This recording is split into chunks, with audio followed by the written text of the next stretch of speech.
They believed their political cause gave them the right to disrupt centuries of British military tradition. However, when they formed a human chain to block the Royal Guard's ceremonial march, the captain's commanding voice would remind them that some institutions command respect, regardless of personal opinions. Before we go on, please tell us in the comments where you are watching from.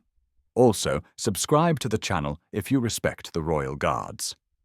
The crisp November morning at Horse Guards Parade was perfect for ceremonial duties. The ancient parade ground, steeped in centuries of British military tradition, gleamed under the pale autumn sun as preparations began for the daily changing of the guard ceremony. Tourists lined the barriers in respectful anticipation, their cameras ready to capture one of London's most iconic displays of pageantry and precision. The cobblestones echoed with the measured steps of the old guard as they maintained their positions, their scarlet tunics brilliant against the backdrop of the historic buildings that surrounded the parade ground. Each guardsman stood in perfect formation, their bearskin caps precisely positioned, their rifles held with mathematical exactness. To the watching crowds, they represented the living embodiment of British military tradition, a seamless blend of ceremony, history, and unwavering discipline.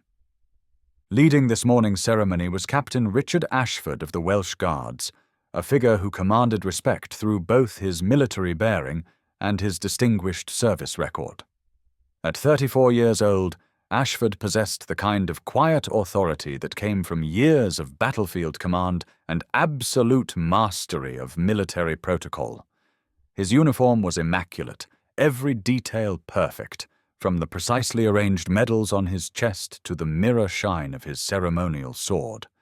But beneath the ceremonial splendor lay substance that few observers could fully appreciate. Captain Ashford was a decorated veteran of 3 tours in Afghanistan, where he had commanded infantry companies through some of the fiercest fighting of the conflict. His chest bore the Distinguished Service Order for exceptional leadership under fire, and his service record included commendations for everything from tactical brilliance to personal courage in the face of enemy action.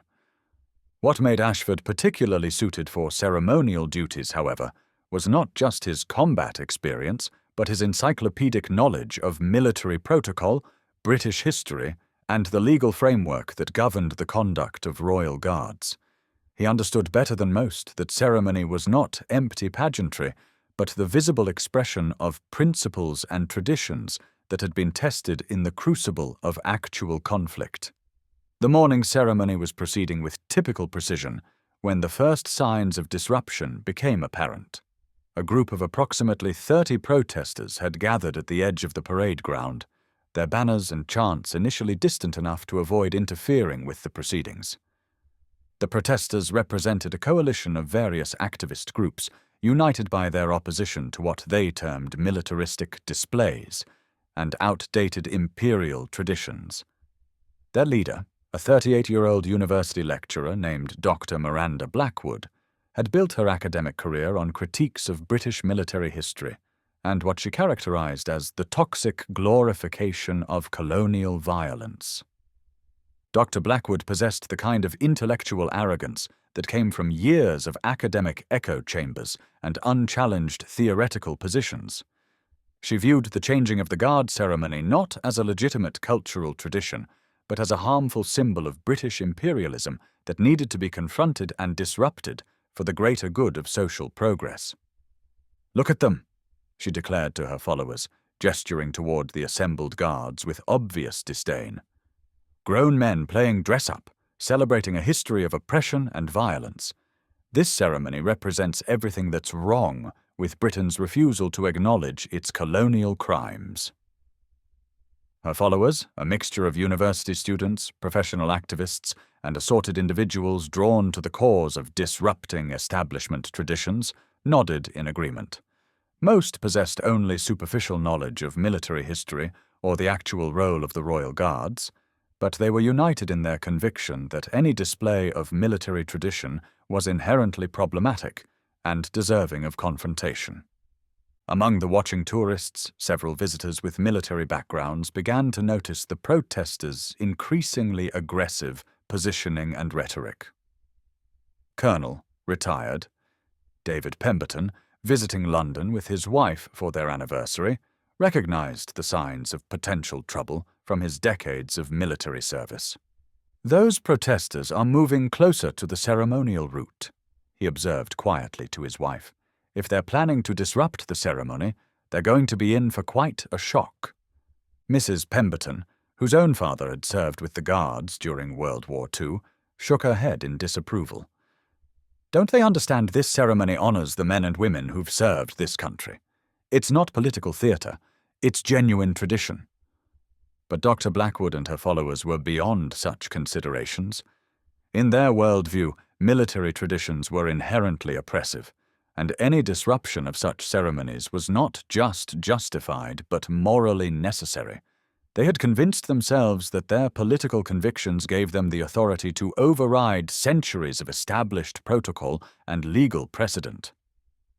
"Today we make our stand," Dr. Blackwood announced to her group, her voice carrying the fervor of someone absolutely convinced of their moral superiority.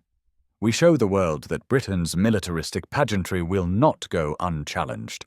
These ceremonies will not continue without acknowledging the harm they represent." As the moment approached for the new guard to begin their march across the parade ground, Dr. Blackwood made her move. With theatrical timing designed to maximize disruption and media attention, she led her followers directly onto the ceremonial route, forming a human chain that blocked the path the guards would need to take. "Stop the ceremony!" she shouted, her voice echoing across the parade ground. "No more glorification of military violence! No more celebrating Britain's imperial past!" The protesters linked arms and sat down on the cobblestones, creating a deliberate obstruction that would prevent the guards from completing their march. Their chants filled the air. "Military tradition is colonial violence!" And "No more pageantry for oppression!" The tourists who had gathered to witness the ceremony reacted with a mixture of shock, anger, and embarrassment. Many had traveled considerable distances and expense to experience this iconic British tradition, only to find it disrupted by political activists with no regard for the rights of others to witness their cultural heritage. "This is disgraceful," muttered an elderly American tourist. "We came all the way from Nebraska to see this ceremony, and these people think they have the right to ruin it for everyone." A family from Japan, who had been looking forward to the ceremony as the highlight of their London visit, looked confused and disappointed as the protesters' chants drowned out the traditional military commands and ceremonial music. But the most significant reaction came from Captain Ashford himself. From his position at the head of the new guard formation, he assessed the situation with the calm professionalism that had served him well in far more dangerous circumstances. The protesters had positioned themselves strategically to maximize disruption while minimizing their legal exposure. They were technically on public property, their protest was nominally peaceful, and they had carefully avoided any direct physical confrontation with the guards themselves.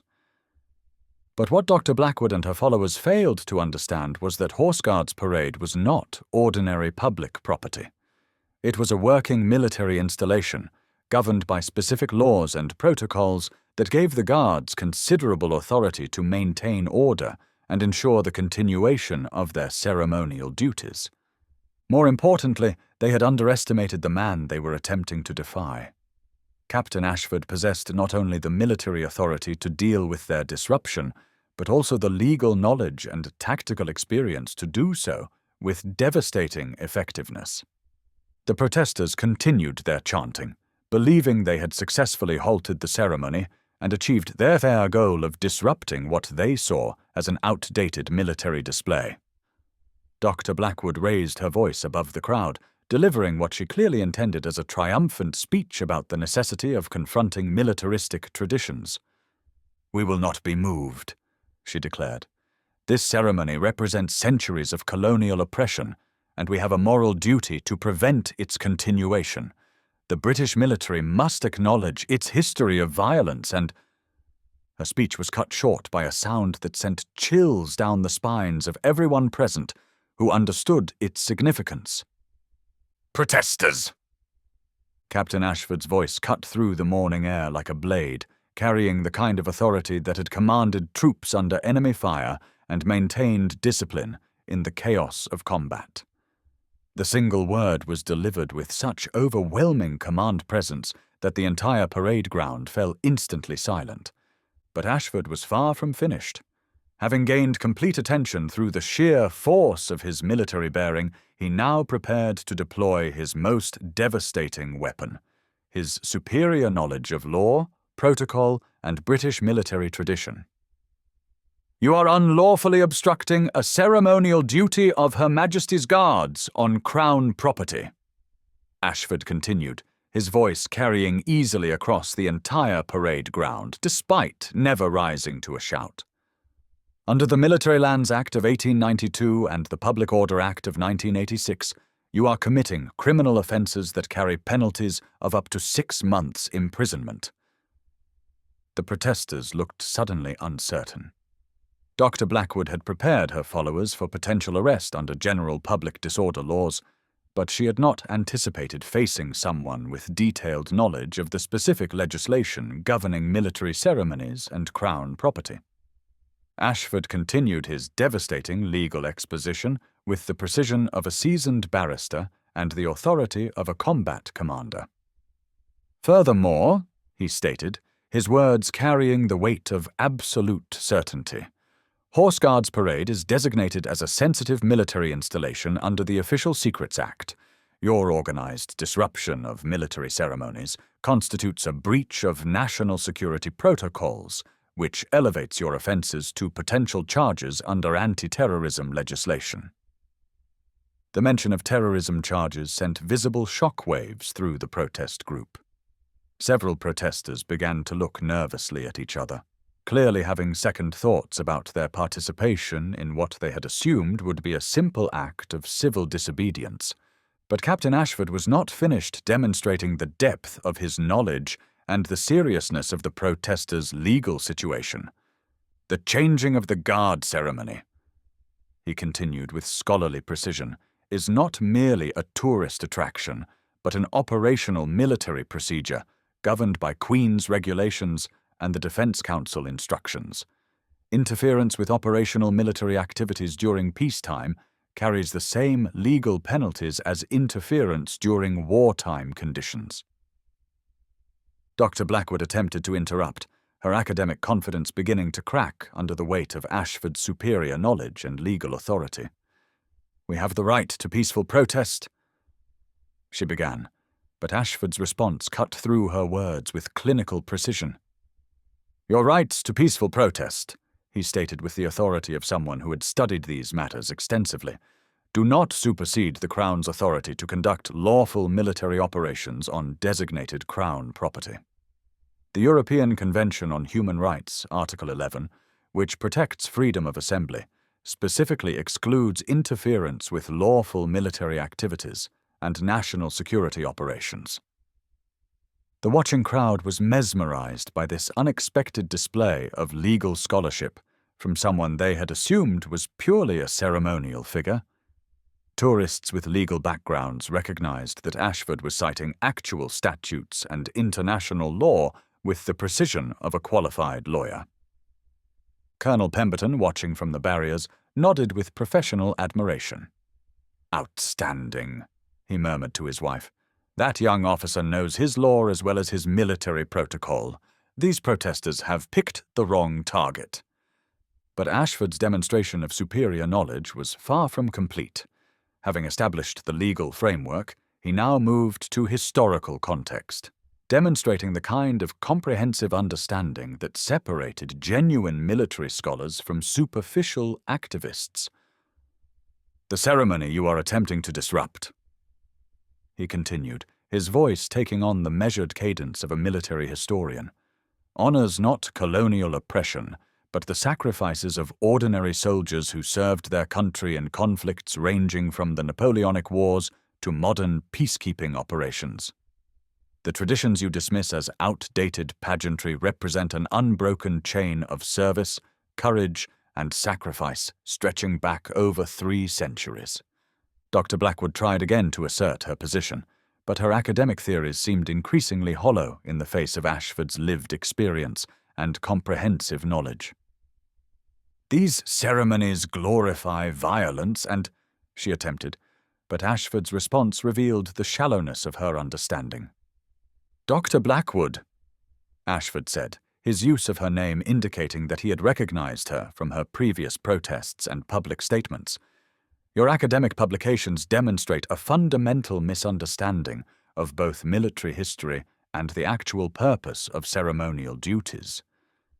The guards you see before you are not celebrating violence but honoring service. Service that includes humanitarian operations, disaster relief, peacekeeping missions, and the protection of democratic institutions." The personal nature of Ashford's response, his knowledge of her academic work and his direct challenge to her scholarly credentials, sent visible shock through Dr. Blackwood's system. She was accustomed to operating in academic environments where her positions went largely unchallenged, not to facing someone with superior knowledge and real-world experience. Ashford pressed his advantage with devastating effectiveness. "Your critique of British military history," he continued, "ignores the role of these same regiments in liberating concentration camps, defending democracy against fascism, and protecting civilian populations in conflicts around the world. The traditions you seek to disrupt represent not oppression, but the defense of the values you claim to champion." The historical accuracy and moral authority of Ashford's position was beginning to have a visible effect on the protesters. Several had already begun to distance themselves from the human chain, clearly uncomfortable with the direction the confrontation had taken. But Ashford's masterstroke was yet to come. Having established his legal authority and historical knowledge, he now prepared to demonstrate the practical consequences of the protesters' actions. "You have 30 seconds, he announced, his voice carrying the finality of a military ultimatum, "to remove yourselves from the ceremonial route before I invoke emergency protocols under the Civil Contingencies Act and direct military personnel to clear the obstruction by force." The mention of military force being used to clear protesters sent a ripple of genuine fear through the group.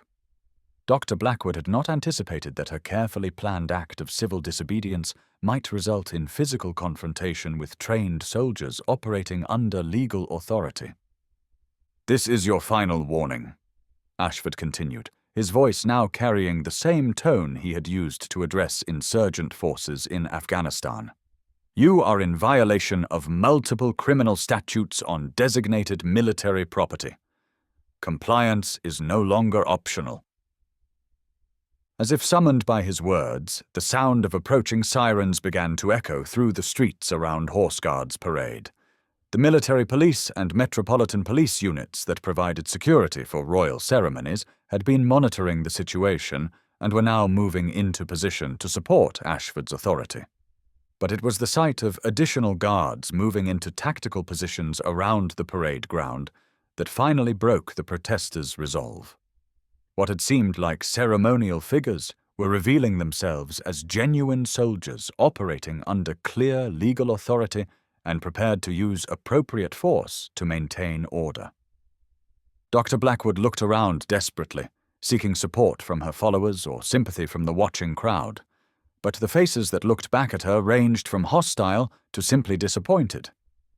The tourists who had come to witness a cherished British tradition were clearly angry at having their experience disrupted by political activists with no regard for others' rights. "This isn't over," she declared weakly, attempting to maintain some semblance of defiant leadership as her protest collapsed around her. "Yes," Ashford replied with quiet finality, "it is." One by one, the protesters began to stand and move away from the ceremonial route. Some left quickly, clearly eager to avoid any further legal complications. Others departed more slowly, casting resentful glances back at the guards who had so thoroughly defeated their attempt at disruption. Dr. Blackwood was among the last to leave, her academic pride making it difficult to accept such a complete intellectual and moral defeat. But even her conviction eventually wilted under the weight of legal reality and the approaching sound of police vehicles. As the last protester cleared the ceremonial route, Captain Ashford turned back to his formation with the same fluid precision that had characterized his entire response to the disruption. With a subtle gesture, he signaled for the ceremony to continue, and the changing of the guard proceeded exactly as it had for centuries before. The tourists who had witnessed the confrontation burst into spontaneous applause. What had begun as a frustrating disruption had become an unexpected demonstration of British military professionalism and the substance that lay beneath ceremonial tradition. "Magnificent!" declared Colonel Pemberton, his voice carrying across the parade ground.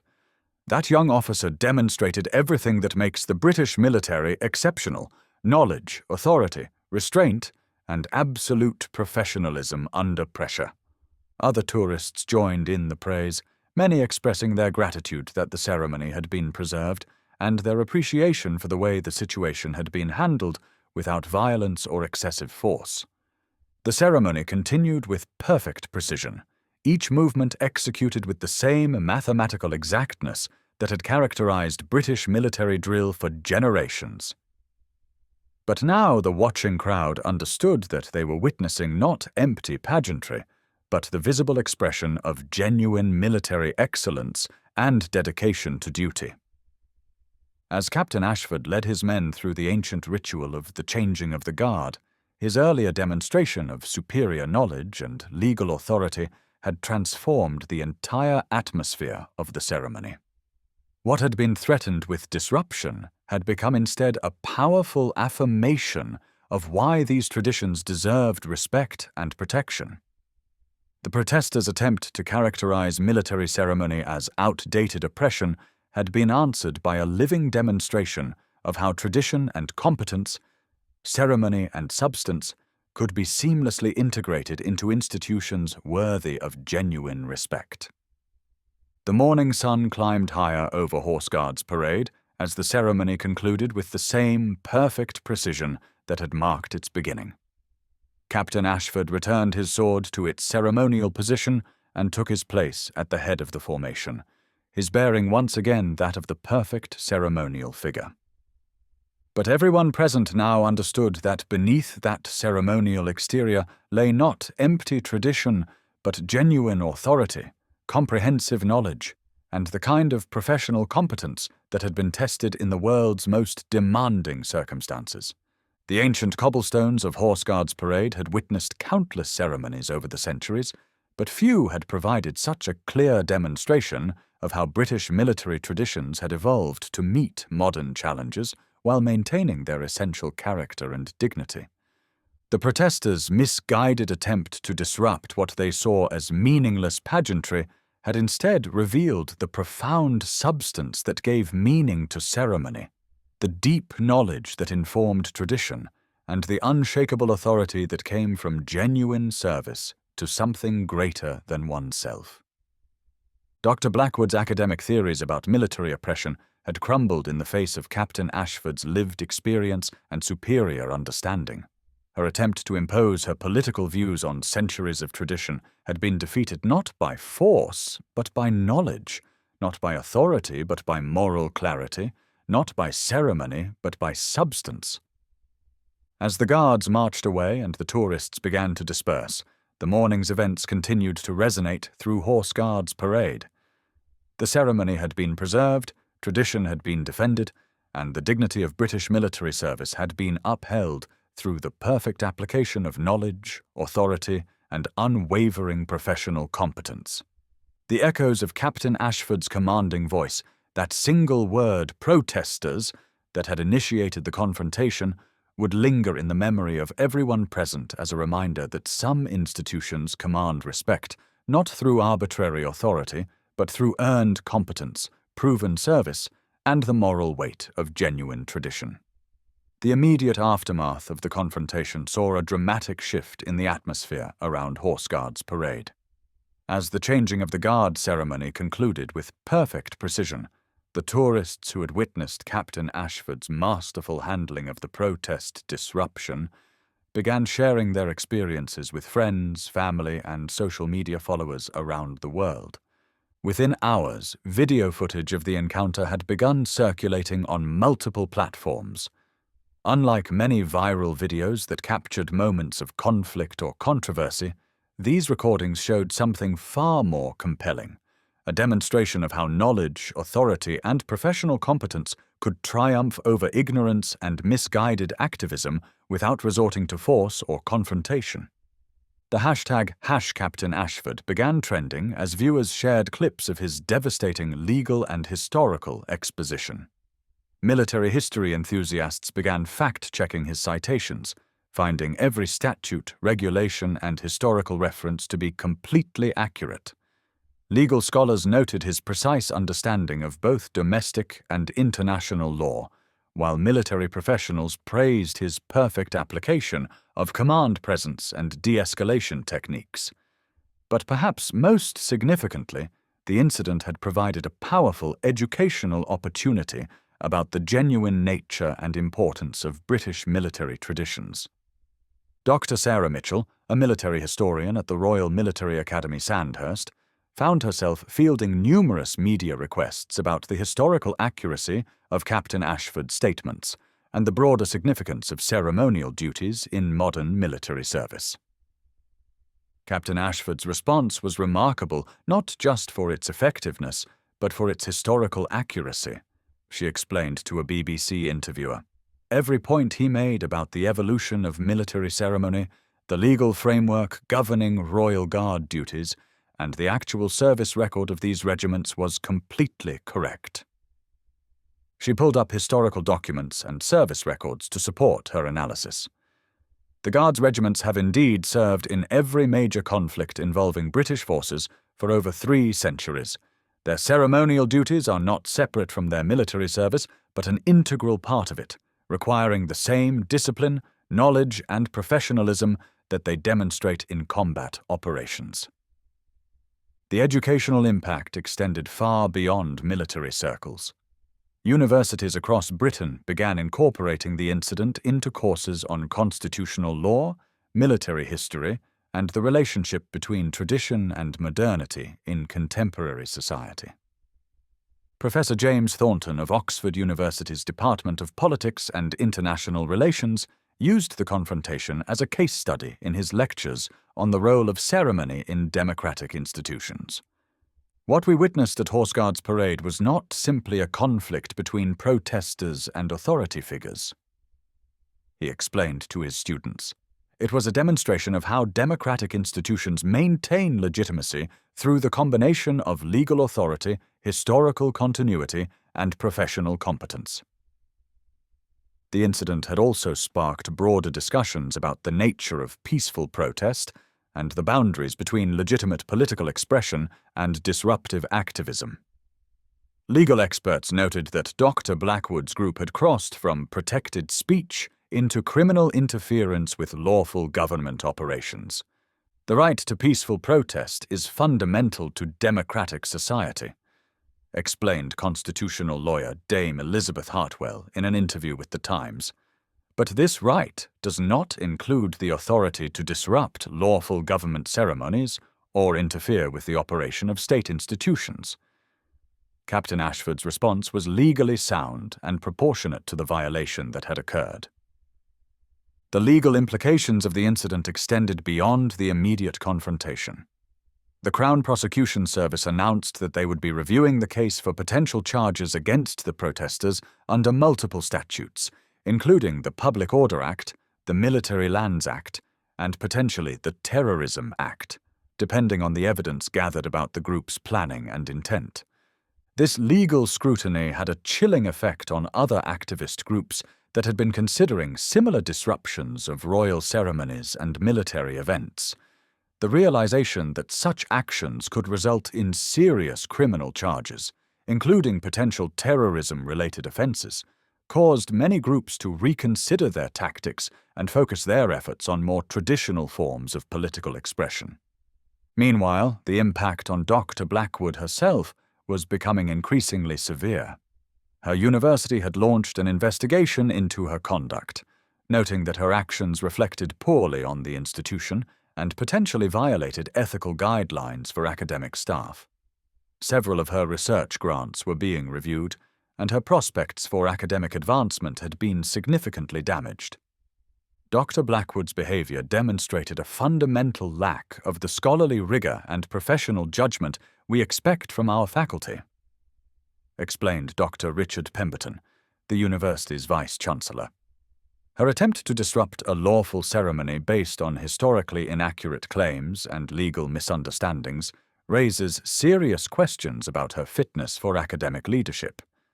The academic community's response to the incident had been overwhelmingly critical of Dr. Blackwood's approach. Historians, legal scholars, and military experts had published numerous articles and analyses pointing out the factual errors in her position and the inappropriateness of her methods. Dr. Michael Harrison, a specialist in British military history at Cambridge University, published a particularly devastating critique of Dr. Blackwood's scholarship in the Journal of Military History. Dr. Blackwood's characterization of Royal Guard ceremonies as glorification of colonial violence demonstrates a fundamental misunderstanding of both military history and the actual evolution of these traditions, he wrote. Her analysis ignores the complex role these regiments have played in humanitarian operations, peacekeeping missions, and the defense of democratic values throughout their service. The article went on to detail the actual service records of the Guards regiments, including their roles in liberating concentration camps during World War II, their peacekeeping operations in the Balkans, and their humanitarian missions in Africa and Asia. The contrast between this documented history and Dr. Blackwood's simplistic characterizations was stark and professionally damaging. But perhaps the most significant long-term impact of the incident was on public understanding and appreciation of the Royal Guards themselves. For too long, they had been viewed primarily as tourist attractions rather than as the highly qualified military professionals they actually were. Captain Ashford's demonstration of legal knowledge, historical understanding, and command presence had reminded the public that the pageantry and ceremony were backed by genuine substance and professional competence.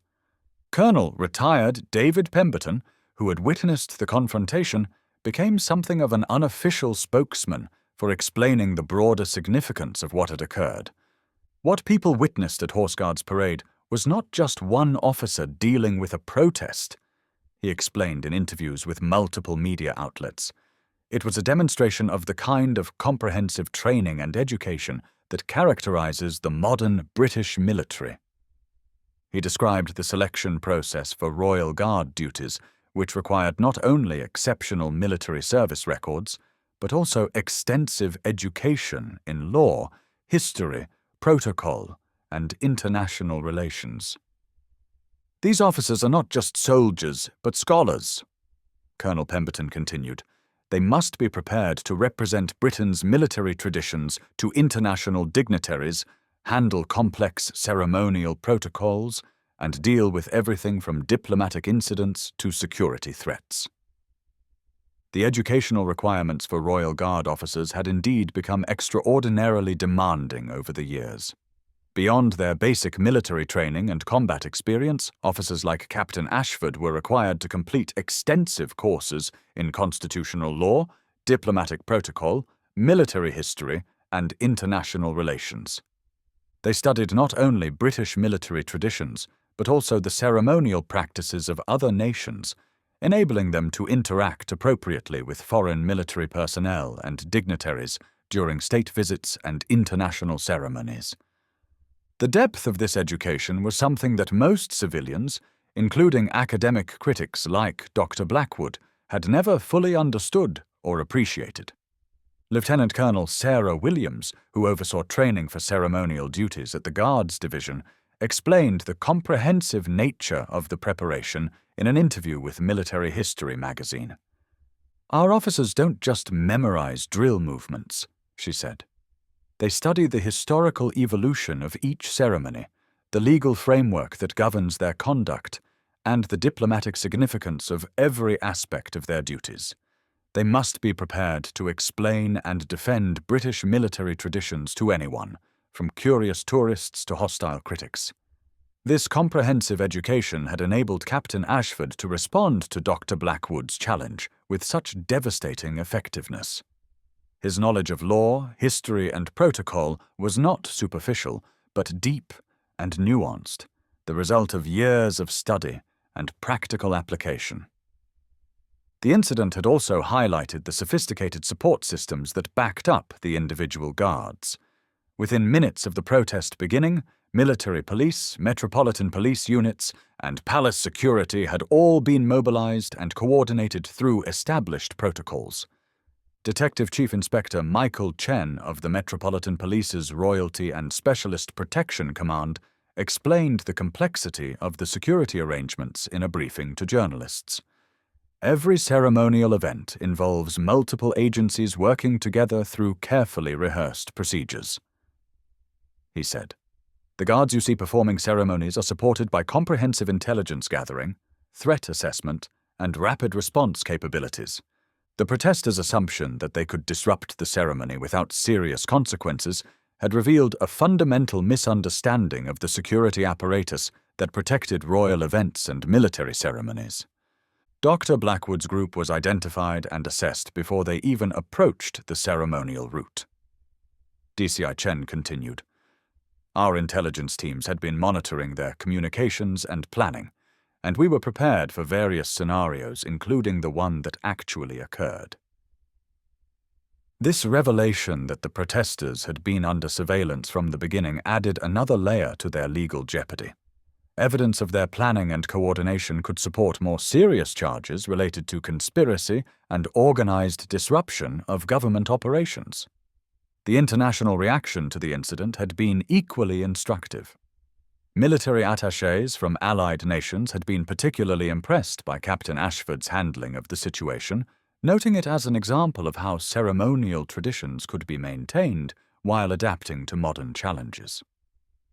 General Jean-Pierre Dubois of the French Army, who had been observing the ceremony as part of a routine military exchange program, offered his assessment to French military publications. "The British approach to ceremonial duties represents a perfect integration of tradition and professionalism," he wrote. Captain Ashford's response demonstrated why the British military continues to be regarded as a model for ceremonial excellence and operational competence. Similar praise came from military leaders in Canada, Australia, and other Commonwealth nations, many of whom maintained their own ceremonial units based on British models. The incident had also prompted renewed interest in military careers among young people who had been inspired by Captain Ashford's demonstration of knowledge, authority, and professional competence. Military recruitment officers across Britain reported significant increases in inquiries from university graduates and other well-educated young people who had been impressed by the intellectual demands and professional opportunities of modern military service. The Captain Ashford incident showed people that military service involves much more than they had assumed, explained Colonel Robert Mitchell, head of officer recruitment for the British Army. Young people saw that military careers could combine intellectual challenge, historical study, ceremonial duties, and genuine public service in ways that many civilian careers cannot match. The Royal Military Academy. Sandhurst reported a particular surge in applications from candidates specifically interested in ceremonial duties and the Guards regiments, many citing Captain Ashford's example as inspiration for their career choices.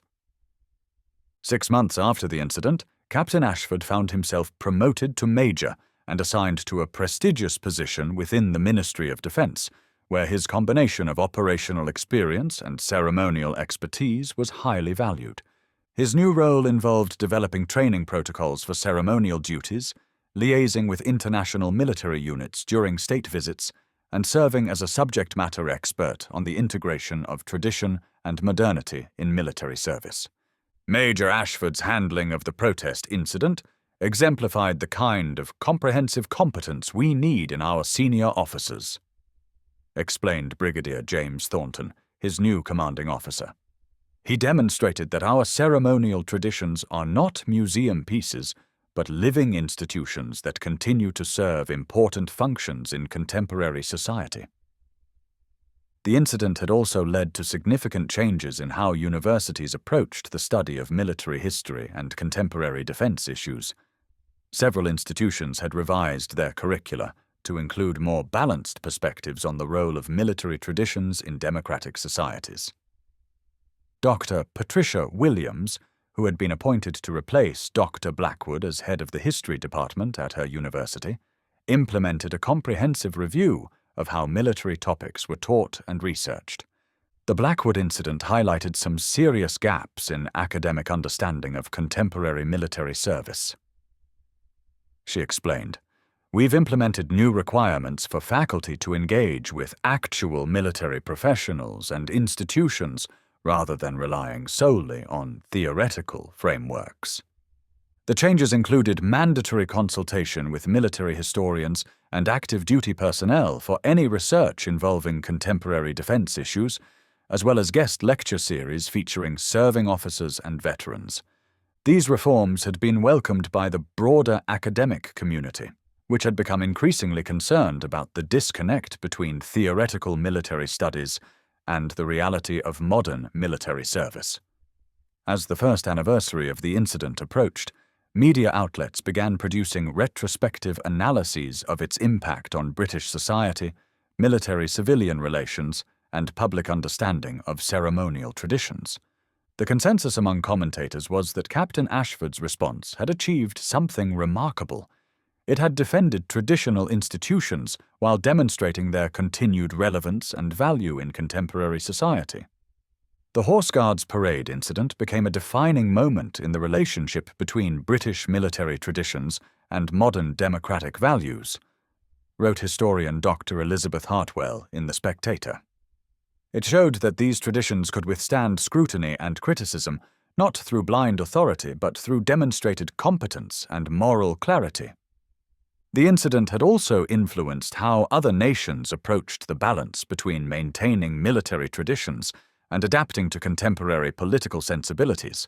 Military academies in the United States, France, Germany, and other allied nations had incorporated Captain Ashford's response into their training curricula as an example of how to defend institutional values while remaining accountable to democratic principles.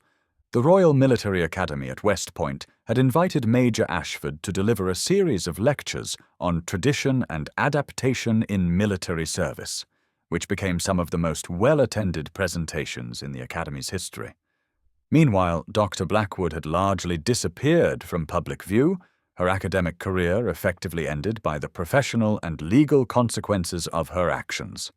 Her case had become a cautionary tale within academic circles about the dangers of allowing ideological commitment to override scholarly rigor and professional judgment. The activists who had followed her that day at Horse Guards Parade had similarly faced various consequences, from criminal charges to professional embarrassment.